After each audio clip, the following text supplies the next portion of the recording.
Hi, this is Marcia Metzger, Director for Choose Now. This is part 2 of a 4-part series that I'm doing on Tift County. We are a Georgia nonprofit organization that provides answers for parents and schools regarding sex education and controversial mental health curriculum. So this is part 2 of four videos. This particular video will be on social and emotional learning, which I will be calling SEL all the way through it. And we're going to talk about the history, the framework, and the data collection within it. So the history of this particular mental health program, and you might want to know, how is this applied in school? Well, this is an online integrated system that your students will sign into, okay? So this is all virtual and it is all fluid online. So they're providing answers directly into this publisher's website. This is a challenge when this is all done, and you'll understand the framework, the structure by the time I get finished. But the history of this, it starts with this company by the name of CASEL. CASEL stands for the Collaborative of Academic, Social, and Emotional Learning. You'll notice that the logo is a globe, and it's a bunch of puzzle pieces, and that means something. They are a community of people that believe in globalism. They want to promote global citizenship.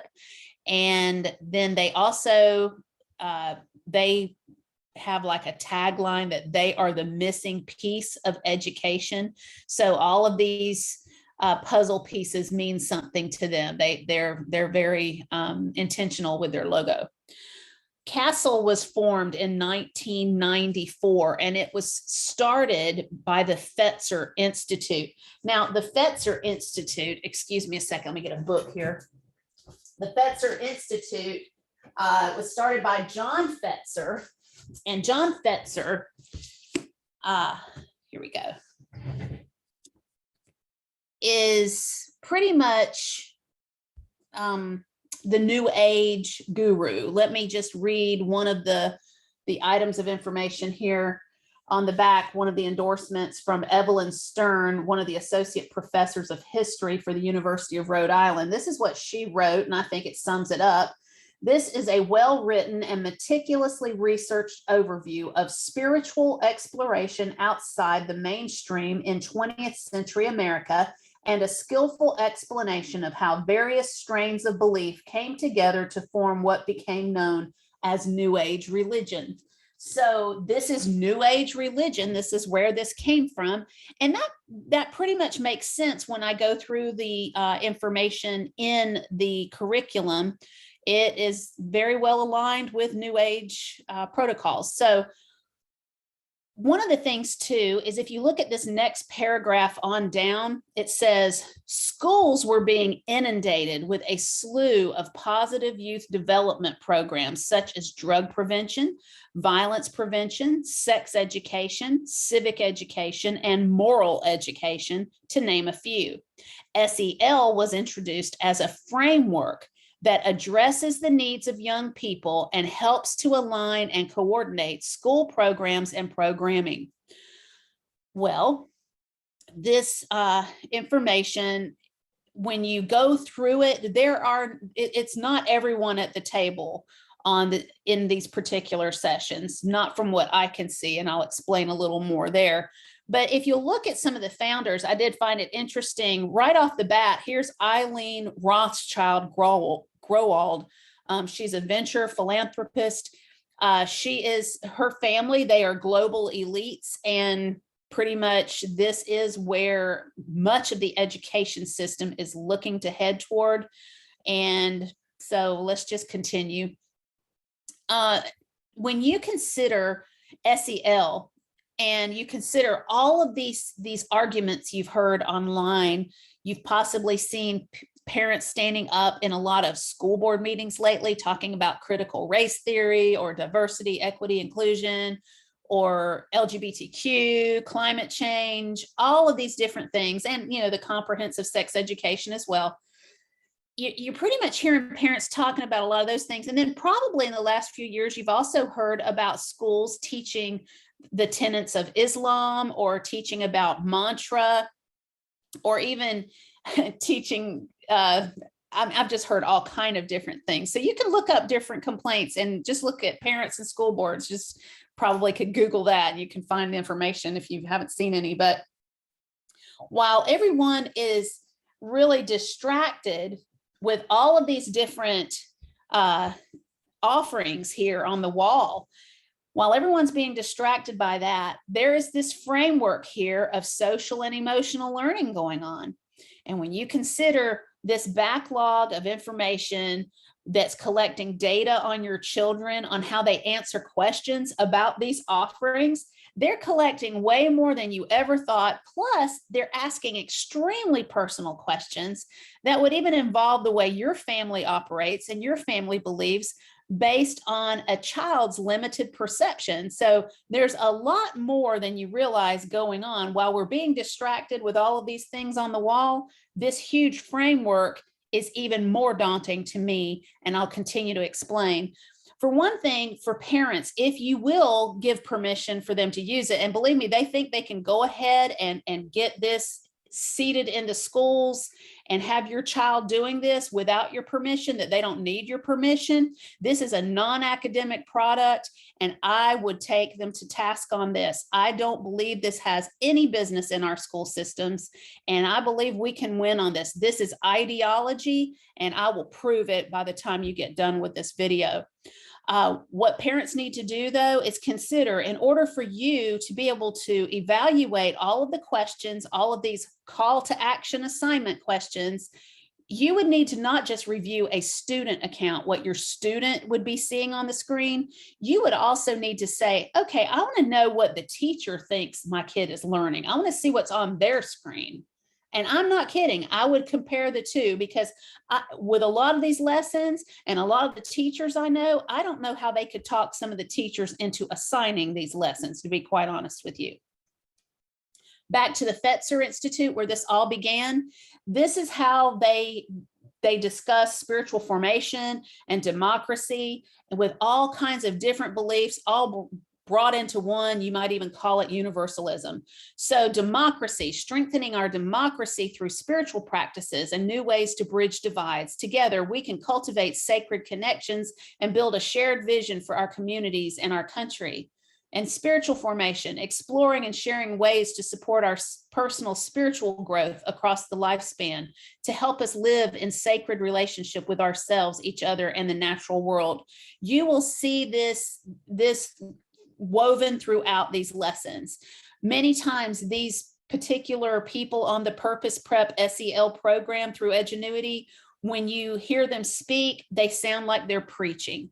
Many of them are, they're just sharing their life experiences. Now, do I believe that mentoring and sharing life experiences is good? Absolutely, I believe that. But when you ask children these very personal questions, and two, you've got to understand a lot of the things where they're speaking about things, it's based on their own personal values, these adults that are sharing on the screen, and they might not be your values. So as a parent, this would be a huge amount of work just to make sure that you're okay with each of these lessons. Now let's look at the overall. This would be the Social and Emotional Learning Pledge, the SEL Pledge. And honestly, this comes across as if they're training activists. Listen just to the last part of it. It says, I will work alongside others to identify and dismantle inequities, stand up to injustice, and use our collective voice and power to create spaces where everyone thrives. I will use my power, my privilege, my time, my work, my influence, my lived experience, my love, my passion, my energy, and my resolve. Because when we commit to social and emotional learning, we can build stronger schools and communities today and a more just and caring world tomorrow. This is straight up a doctrine. This is a doctrine, and this isn't just ideology. This is applied ideology. This means they are actively getting these students, they're applying it in their lives. And as we move throughout these activity assignments, at which they're teaching them how to assert themselves, to assert their voice, they're talking to them about their identities and about transforming and about improving their view on things that can be unlearned in regard to sexuality issues. Parents, I've seen it with my own eyes. This will be an interesting case.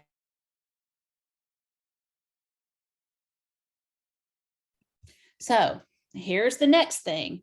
So it's not just what are they teaching my kid, what are they using that may indoctrinate my child, and the constant repeat of information that can inculcate their minds. But let's collect all this data on them as well. So Common Education Data Standards, this is a website that collects data on students. I don't know exactly how this will work, if it's automated through this system. I can show you the links where Edgenuity does link with a data collection system. But this particular one, when I looked at it, I couldn't believe when you go into the drop-down list here on the green stripe, and if you go into the data model here, it'll have a drop-down, and that's where I found this domain entity schema. Look at all of the files here. You can click on these and there are files and files and files for days. You can go through this yourself. If you want to look at which one it is, it's like, just a moment. It's ceds.ed.gov. Edgenuity. Okay, so I know this is a lot of information, so just understand for Tift County, they have purchased this virtual school system called Edgenuity. So it's like a digital locker. Instead of a locker in the hall, this is a locker on their computer where all of their books and assignments will be. They sign into it with their credentials that they're given at the beginning of the year as a student. Their teachers will load by semester what all their assignments are in the computer. That's how they access it. So Edgenuity is the overall software program. It's owned by this company, Weld North Education. And so Purpose Prep is one of the class offerings within it.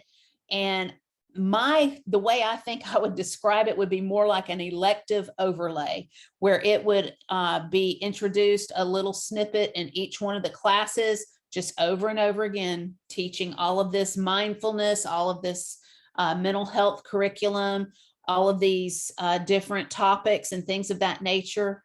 And like I say, our children need to learn to be mindful. I'm in agreement with that.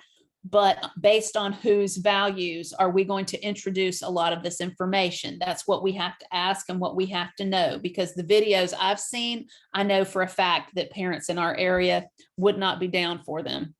So Tift County does have the Edgenuity program. So it's Edgenuity, Purpose Prep is found within it, and another book that is found within it during health class would be the Edgenuity health book. And I have found in their sex education materials, it's comprehensive sex education, and I'll show you that as well. Okay. Edgenuity's health book, or I'm sorry, Edgenuity's social emotional learning program is called Purpose Prep once again.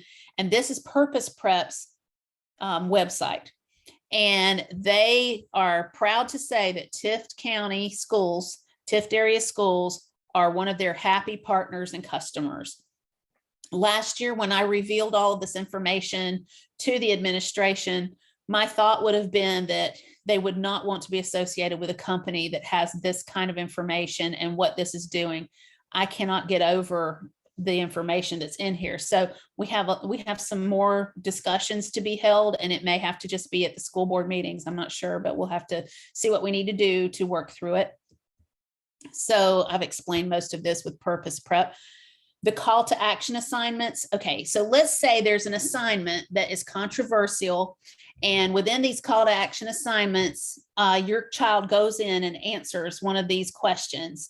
It goes into this online publisher, and they take the data and they deliver it to you in a certain way. One of the things I remember Dr. Norman saying to me is that they purchase this and they just want to follow the data to see what happens with it, because they were, their decision to be more of a mental health approach in education was very important to him, that he believed that social and emotional needs need to be met before a child can learn. Well, that's debatable.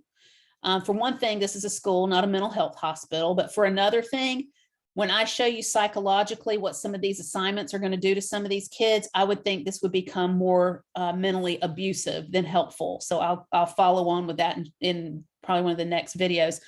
But this little cute unicorn that you see right here is of particular concern for me. All of these call to action assignments, once your students answer them, when you go to the very bottom of the page on their privacy policy for Edgenuity, they discuss giving the data to Project Unicorn. And that is problematic because Project Unicorn has this big interoperability pledge thing that where they would make all of the data fluid, where all of the data silos would be open and all of this information would be fluid. One of their little promotional videos talks about your teachers getting their Sundays back because they could go into all of these other areas and just glean all the information they need for all of their reports or whatever, I guess. Well, Bill and Melinda Gates are associated with this. I think possibly the Dell organization or foundation is as well. And also, when you look at castle.org, where it all originated, the company that started SEL, which Edgenuity is in constant, contact and partnership with them as well. Bill Gates also supports that. And so does Mark Zuckerberg and his wife. It's the Chan Zuckerberg Foundation. So all of these people collecting all of this data on all of these people, what could possibly go wrong in this day and age? This is where we are today in education, folks. And I don't believe our students need to be plugged into the internet, giving data away. The privacy policy also says that all of this will be pertinent to all three of these different websites. Now, how in the world is a school able to secure all of the information? And also, has the school even watched all of these videos before they bring them out to everyone? These are questions we all need to ask, because honestly, I don't see how anyone could provide oversight on a fluid website. And, like I said before too, is the teacher's view of the assignments and the students the same? These are questions we have to ask and find out for sure. One thing we don't want to do is just entrust our students' heart and mind just to some random publisher. So here's one of the comments that, or one of the rules or whatever that they said on how they would share your information, one of their disclosures, let's put it that way. It says, we may share information if we believe in good faith that the disclosure is necessary to protect the rights, property, or personal safety of our users. In the world of sex education, we understand that the word rights also means sexual rights. So this is problematic. If a child writes something in one of these highly personal questions that they're asked about their identity, or questions about their sexual orientation, questions about racism, anything like this, these words can be convincing in other ways to where they can reveal this information to whoever they want, pretty much. Especially if a parent does not want their child to change their orientation or their identity, and they're trying to provide leadership because they know their child better. They know if their child has issues with possibly something like autism. Many of the students in the transgender realm show a lot. There's a lot of statistics that show that there's a great deal of autistic kids that do lean toward the transgender lifestyle because they have been introduced and led. So these are things that are kind of problematic, and we need to be able to look at those kind of statistics, and our health advisory committees are going to have a ton of work to do if they're going to assess every part of these programs to make them safe for our parents to feel like they can enroll their children in it. I will assure you that.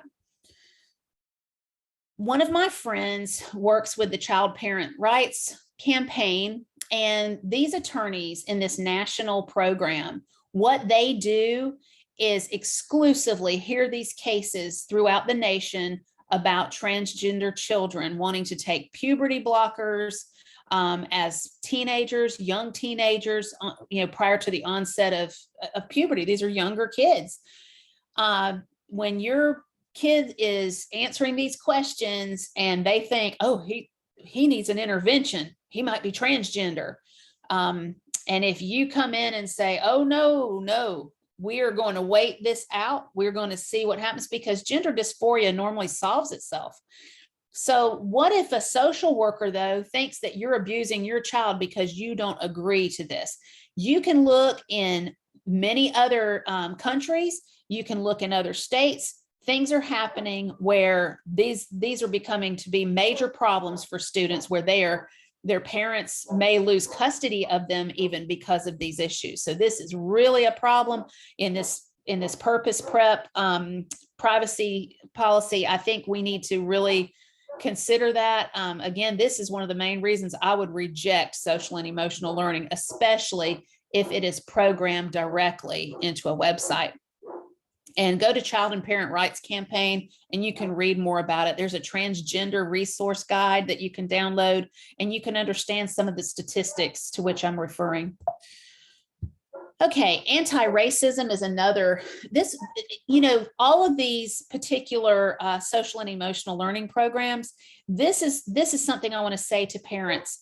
You never know what website they are going to direct your child to. And if they're going to direct your child to somewhere like Harvard, so they can conduct a implicit bias test on your child and collect data on your child. And then your child, after they do that, they're going to come on here and submit a short reflection paragraph about your results and whether or not you agree with your results and why and what you learned. Be sure to use complete sentences. Well, at least they're being grammatical. But this is the deal. I mean, let's just talk about what all we think about racism and just put it out there. And two, let's confuse our kids and tell them that they're biased. And this is, I don't think this is something that the average parent is down for. Memories. Look at this one. Examine the memories you have. Which memories include other people and which are without people? Consider and argue why you believe or don't believe that the best memories are created when other people are involved. Now, I think that this could trigger a kid that has been traumatized. And not only that, this is like doctor-patient privilege material. A school doesn't have any business, and a publisher certainly doesn't have any business bringing this data in and having the administration track your kids' data on this. This is just too much. So the next one, I mean, how personal do you think is too personal? Because remember, this is a school, it is not a mental health clinic. What is the one idea from the past few lessons that has helped you find new meaning from your life story? And how can you begin to think of your past experiences as a launching pad to new relationships? I mean, what business of it is this? This is the schools, it's not their business. Let's talk about identity. This activity is intended to allow participants to introduce their identity and dismiss any stereotypes about them that they do not identify with. This is setting up a discussion for sexual orientation and gender identity in the schools. This is an ideology and it simply doesn't belong in the school. Now let's talk about LGBTQ. In order to build an understanding and respect toward LGBTQ people and related issues in your school and community, it is important to be educated on the history of it and to be exposed to viewpoints that will expand your own. The first step is becoming clear and confident about who you are personally. Then you will become more open-minded and accepting of who other people are. It is normal to sometimes be critical or judgmental of others who do not think or act like we do. However, this is a mindset that can be unlearned and improved.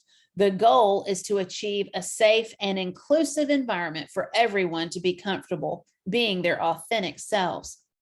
Now, I believe in mutual respect, but I'll just say this to you. Being critical or judgmental, this has been something that's been happening to humans from the beginning of time. Judgment comes and it can be used either in hatred or wisdom. And when you're making choices each and every day about who you are and about how your sexuality is going to play out or whatever, that is something that can be talked and discussed about when a child is older, for sure. But the thing is, when you introduce LGBTQ scenarios into the school system and you get people talking openly about all of this and considering it socially, this can become contagious. And this is what we're seeing in a lot of schools, where 25% of a class will all of a sudden announce that they're one way or another, gay or lesbian or whatever. Unlearned and improved, those words, that mindset can be unlearned and improved. Now, you know, I'm not sitting here, I'm not going to argue the details about any ideology in this platform. I'm just not doing that, because I treat all people equal. I just do. I always have. I love people.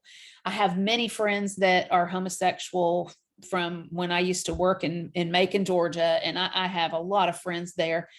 But the thing about this is, when you have a family who is bringing their children up in regard to their religious beliefs, and you are telling this child that their mindset can be unlearned and improved, and then in the home you have parents teaching their religious values to them, what you're doing as a school, and this is where I'm talking about where this becomes socially irresponsible and even abusive on the part of the school, you're putting a child in a psychological term called a double bind.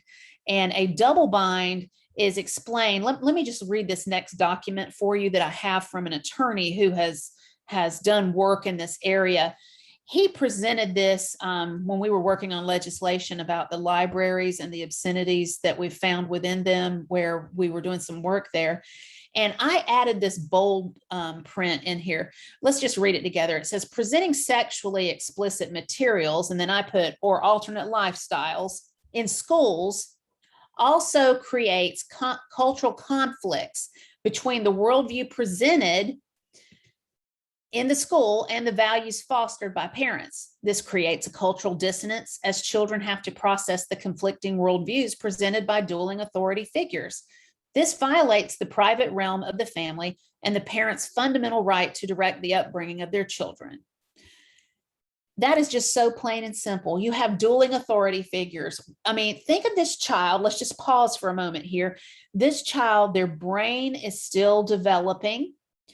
Mom and dad are bringing them up in the way that they feel they should go. And then the school comes along and they try to undo that work by saying, you know, your lifestyle here, your thoughts, your mindset, it can be unlearned and improved.